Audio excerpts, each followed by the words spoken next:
তবে বিচি দেখলাম একটু বাইগুনুর জাতের। আর অন্য একটা জাত আমি অনেক মোটা, সেটা খাইছিলাম, খুবই ভালো লাগছে।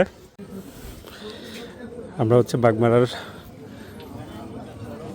মাদারীগঞ্জের পাশে যে আঙ্গুর বাগান আছে সেই বাগানে প্রবেশ করতেছি। রাজশাহী বাগমারা উপজেলার মাদারীগঞ্জ বাজারের পাশে এই আঙ্গুর বাগানটি যেন প্রকৃতির এক জীবন্ত ক্যানভাস। সন্ধ্যার নরম আলো যখন ধীরে ধীরে চারপাশে ছুঁয়ে যাচ্ছিল, তখন থোকায় থোকায় ঝুলে থাকা আঙ্গুরগুলোকে দেখে মনে হচ্ছিল সবুজের ভেতর কেউ বুনে রেখেছে স্বপ্ন।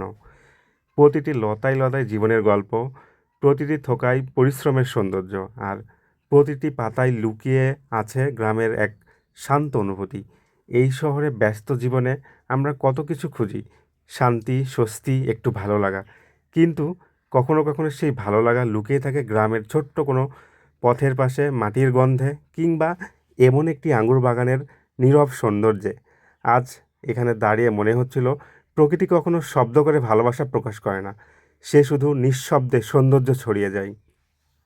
সূর্য ডোবার আগ মুহূর্তে আকাশের রং আর আঙুরের সবুজ একসাথে মিলে তৈরি করেছিল অসাধারণ এক দৃশ্য।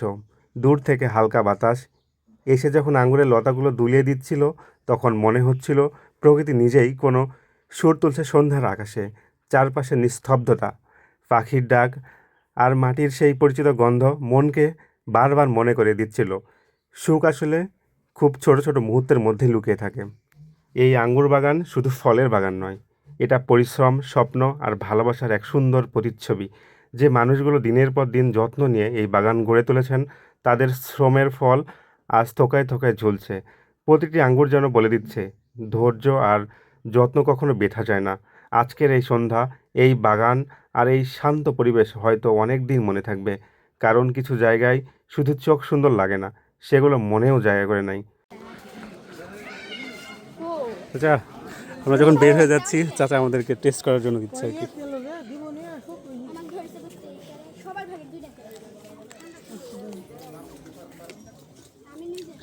চাচা আমাদের 2টা করে দিচ্ছে, আমরা দুজন আছি, আওয়াল আর আমি।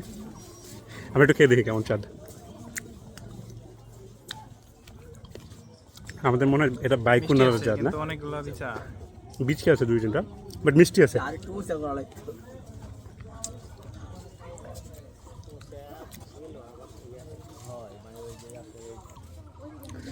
আঙ্গুর বাগান প্রায় ঘোরা শেষ আমাদের। তো আঙ্গুর বাগান ঘোরার পর আমাদের যেটা মনে হলো যে প্রচণ্ড পরিমাণে আগুন ধরেছে, এত পরিমাণে আগুন ধরেছে যে আসলে মনে হচ্ছে না যে আপনি দেশে আছেন, বাংলাদেশে আছেন। এটা মনে হচ্ছে যে ভারতের কেরালা বা অন্যান্য যে রাজ্যে যে পরিমাণ আঙ্গুর হয় সেই পরিমাণ আসলে আঙ্গুর হচ্ছে। সর্বোপরি আঙ্গুরের অনেক টেস্ট আসলে, তবে বিচি দেখলাম একটু বাইগুনুর জাতের। আর অন্য একটা জাত আমি অনেক মোটা, সেটা খাইছিলাম, খুবই ভালো লাগছে। তো এই হচ্ছে আমাদের আঙ্গুর বাগানের ভিডিও। ধন্যবাদ সবাইকে।